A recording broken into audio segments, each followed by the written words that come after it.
Welcome to Outing Journal. Here is a Panasonic S5 with 20 to 60 millimeter for $2,000. Here is a Olympus E-M5 Mark III with 7 to 14 millimeter. The body costs around $1,000. This lens you can get around 600 to 700. So the price, if you are going to get this 7 to 14 new, is going to cost you somewhere 800. So you can say $1,500 to $2,000. They are very similar. But if you are going to get the 10 to 25 f1.7, then this camera is going to be somewhere like 2,500 versus a $2,000 camera. Full frame versus micro four third. Why?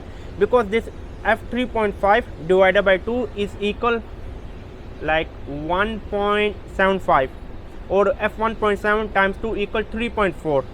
So with Panasonic 10 to 25 1.7, you are going to get the same bokeh or background blur at 10 millimeter, and then this is 20 to 60, which translate into 10 to 30 millimeter. I understand the 10 to 25 micro four third lens at a 25 millimeter is going to give you a much better bokeh versus this 20 to 60 millimeter or 10 to 30 millimeter in micro four third equivalent. But anyway, I'm going to do a test. I'm going to do a vlog test. Another thing is that this have a contrast autofocus, and this is a face detection autofocus. I'm going to use one area only with human detection on. I'm going to use a 4K DCI, and I'm MOV file 420 8-bit. I'm not going to go into 10-bit, and same with this one 4K DCI. Again, I'm going to stay with 8-bit MOV. Again, it can only shoot 8-bit definitely. So which is the better camera? I'm going to find out, and I'm going to shock you. This is the Panasonic 20mm with IBIS only, and this one is the Olympus 7 to 14 7mm. I'm just testing the IBIS and the autofocus. I hope so the autofocus is quite good.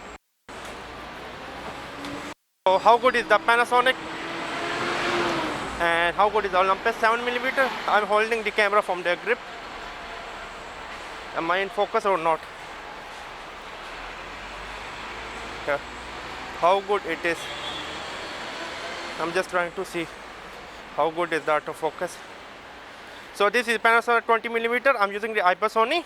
I will be turning on the electronic stabilization, so the 20mm will become like 22mm. So right now this 20mm in micro four third is 10mm, and one reason to get 20 to 60 is just because I mean over the focal length. If you want the similar focal length, you have to get the 10 to 25mm f1.7 for micro four third. f1.7 times 2 is around 3.4. Yeah, so 3.4. So if you are thinking to get the 10 to 50mm, I love 20 to 60mm because it's like super cheap. You only have to pay like $300 with the kit. You are going to get the same amount of bokeh and much better focal length 20 to 60 over the 20 to 50. I'm talking about it 10 to 25, which in full frame is 20 to 50, but at f1.7. The good thing about 10 to 25 1.7 is that a 50mm f1.7 you can get some good portrait. With this one you will be you will not staying at f3.5, which is the sad part. Now let me turn on the electronic stabilization on the Olympus with 1.2 Pro. So I have turned on the electronic stabilization with 1.1 Pro. It became like 22mm or 11mm in micro four third. By the way, I'm using the neutral profile 4K DCI on board. Again, the neutral profile, the 4K DCI, I'm using the 8-bit 420 with 100 megabits per second, but the Olympus have a much better file, around 233 megabits per second 4K DCI. So this is 11mm on the micro four third or 22mm on the full frame. I know the IBIS is quite better on the Panasonic S5. Don't worry, I'm going to compare this 11mm micro four third or 22mm with the 9mm Olympus. Basically 7mm will become 9mm on the Olympus. So how good is autofocus?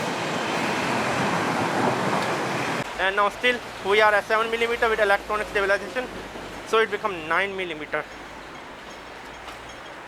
So yeah, it becomes 9 millimeter with electronic stabilization. How good is autofocus? I hope so the background is not working behind me.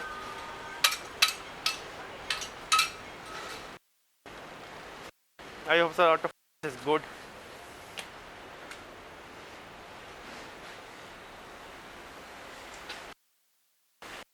Now I'm going to do a little bit like change. So now I have turned on the electronic stabilization on both. So on Panasonic we are at 20 millimeter without any electronic stabilization, and I have turned off the electronic stabilization on the Olympus.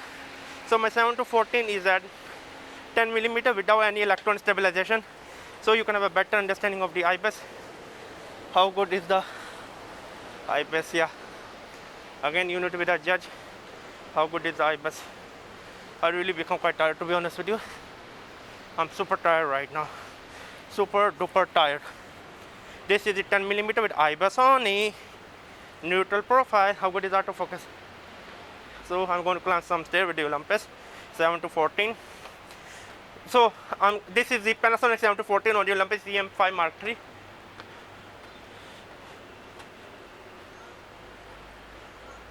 And now let's jump to the Panasonic.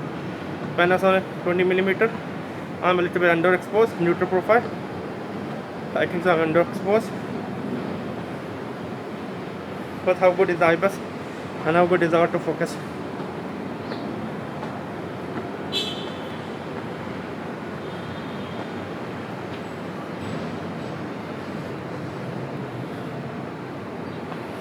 How good is the autofocus?